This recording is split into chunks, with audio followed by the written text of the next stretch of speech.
נתחבק ונלך, אל תשאלי אותי מתי, אל תשאלי אותי על בית, אל תבקשי ממני זמן, לא נחכה, לא עוצר, לא נשאר.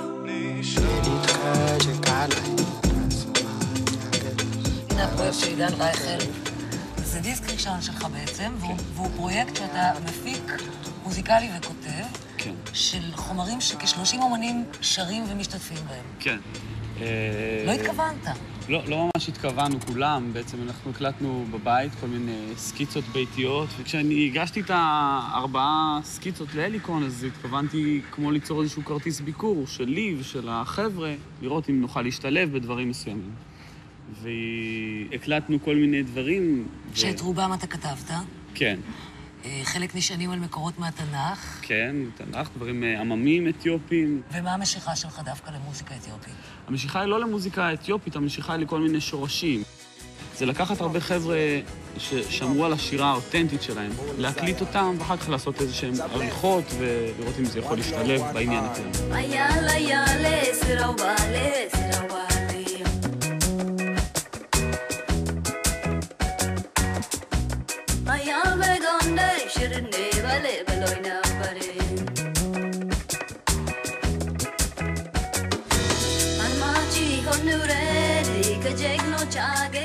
בוא נמקם טיפה מי זה עידן רייכל. התחלת מנעמי שמר והגעת למוזיקת העולם, נכון? כן. הייתה תקופה שנעמי שמר עשתה לך את זה. אז אני במקור נגן אקורדיון. אני מכיתה ה' מנגן אקורדיון. אז כל הטרנד הזה של... לא ידעתי שעוד יש אנשים בגילנו שיודעים אקורדיון. זאת אומרת, אתה צעיר ממני עוד בהרבה, אז בכלל. הטרנד הזה של שרה לשרון, אז אני בעניינים. לי, לבוא. כן, אני חזק בעניינים. ואחרי הצבא הדרכתי בפנימיית הדסים, ששם הכרתי פעם ראשונה את המוזיקה האתיופית. מישהו מהאנשים בהדסים נכנס לפרויקט הזה? לא. הם פתחו את הדלת ואתה המשכת לבד. הם פתחו את הדלת והמשכתי.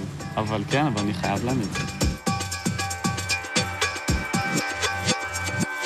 בואי, תני לי יד ונלך, אל תשאלי אותי לאן, תשאלי אותי על אושר, אולי גם הוא יבוא, כשהוא יבוא, ירד עלינו כמו גשם. בואי, נתחבק ונלך, אל תשאלי אותי מתי, אל תשאלי אותי על בית. בשירה האתיופית הקול שלי לא נחשב.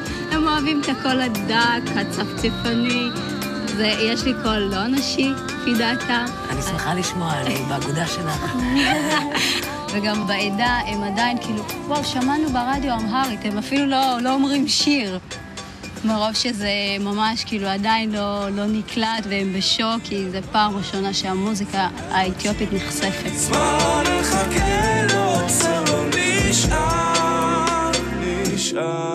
ትዝ ይበልህ ድሮ አበባ ስታመጣልኝ በየጊዜው ስታጫውተኝ ሳጫውትህ ስታዋየኝ ሳዋይህ ስንተቃቀፍ ቀን በቀን ጊዜውን በደስታ ስናሳልፍ ቀኑ ሲመሽ መቼ ነው አዲስ ቀን የሚጀምረው በመባባል ስንለያይ ከፍቶኝ ስንገናኝ በጣም ደስታ የሚሰማኝ አሁን ያ ሁሉ አለፈና ከዚህ ደረስ ילידי הארץ בדור שלי אין להם שורשים חזקים, כמו נגיד, או שיש לזוהי שהיא שר את התרבות האתיופית. יש להם שירים שהם שרים אותם כבר כמה מאות שנים, וזה עובר, ולמה אין את זה? אז היתרון שלי כאחד שאין לו שורשים, הוא שיש לי ראייה יותר רחבה, ואני יכול לראות איך זמר מרוקאי יכול לשיר עם נגנים אתיופיים, ולראות, לדמיין את השילוב הזה, להסתכל על זה בצורה יותר אובייקטיבית. הקונספט הזה של זמרים שכולם אלמוניים, צריך איזשהו אפילו אומץ מסוים כדי לקחת ולעשות פרויקט כזה. יש משהו בזה שבפרשיות הזאת, שהוא לא מזוהה עם שום דבר.